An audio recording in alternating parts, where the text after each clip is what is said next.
क्या आपने कभी सोचा है कि आपके पसंदीदा पेमेंट ऐप्स कितने सुरक्षित हैं? अगर हम कहें कि भागलपुर के एक युवा प्रतिभाशाली लड़के ने भारत के एक टॉप पेमेंट प्लेटफॉर्म में एक बड़ी खामी खोज निकाली है, तो आप क्या कहेंगे? हाँ, आपने सही सुना। आइए जानें इस रोमांचक कहानी के बारे में, जहां मयंक नाम के एथिकल हैकर ने फोन पे को चकमा दिया और इसके लिए सम्मानित भी किया गया। मिलिए मयंक से, जो भागलपुर के बूढ़ानाथ के रहने वाले हैं। यह तकनीक प्रेमी युवक एथिकल हैकिंग की दुनिया में धूम मचा रहा है। उनकी ताजा उपलब्धि, भारत के प्रमुख डिजिटल पेमेंट ऐप फोन पे में एक बड़ी सुरक्षा खामी को उजागर करना। लेकिन मयंक ने आखिर ऐसा क्या खोजा? आइए जानें विस्तार से। क्या हुआ, मैं फोन पे से यूपीआई किसी को कर रहा था, तो उसमें क्या हुआ कि मैं अचानक मेरे माइंड में आया कि क्या कोई फोन पे को हैक कर सकता है क्या। तो उसके बाद फिर मैं उस पे रिसर्च चालू कर दिया। फोन पे का उपयोग करते हुए मयंक ने कुछ अजीब देखा। अपनी तेज समझ और विशेषज्ञता का इस्तेमाल करते हुए उन्होंने इसे और गहराई से जांचने का फैसला किया। और आपको पता है क्या? उन्होंने बिना ओटीपी के फोन पे में लॉगिन कर लिया। जिनको नहीं पता, ओटीपी या वन टाइम पासवर्ड सुरक्षित लेनदेन सुनिश्चित करने के लिए बेहद जरूरी होते हैं। इस खामी का मतलब था कि कोई भी गलत इरादे वाला व्यक्ति सुरक्षा उपायों को बाईपास कर सकता था, जिससे अनगिनत उपयोगकर्ताओं को खतरा हो सकता था। जैसे ही आप ऐप को ओपन करेंगे तो उसमें क्या होता है कि मोबाइल नंबर डालने के बाद ओटीपी वाला सेक्शन आता है। तो उसमें क्या हो रहा था कि मैं अपना टूल से जो है ओटीपी वाला रिक्वेस्ट को हटा देता था।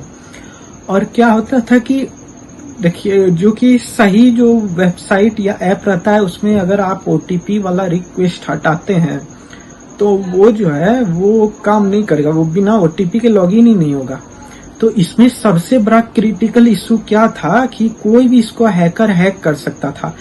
क्या होता था कि इसमें जो है हम जैसे इसमें कोई भी अगर नंबर डाले तो ओटीपी जो उसमें मांगता था, तो वो ओटीपी में बाईपास करके लॉगिन मार देता था।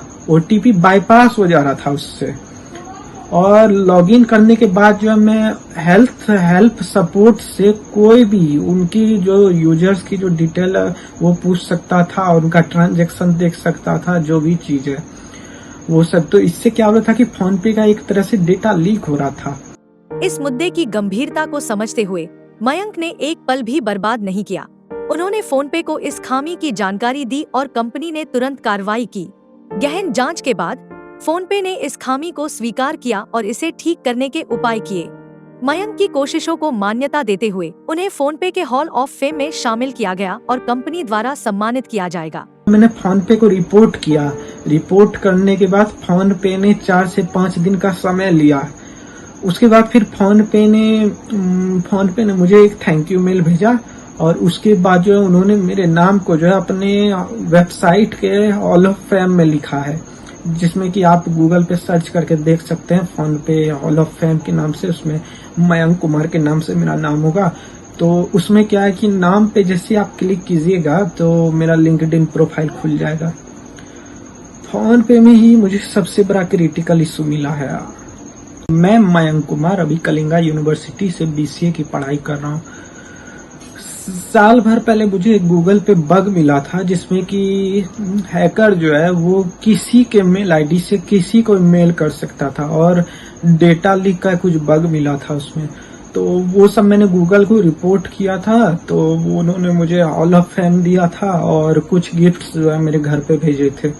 और उसके कुछ दिन बाद जो है मैं फिर नासा पे रिसर्च करने लगा कि नासा को कोई हैक कर सकता है कि नहीं। तो जैसे मैं उस पर रिसर्च कर रहा था तो उस पर क्या हो रहा था कि एम्प्लॉय का जो है वो डेटा लीक हो रहा था, जैसे कि email ID, password, user ID, password, ये सब लीक हो रहा था।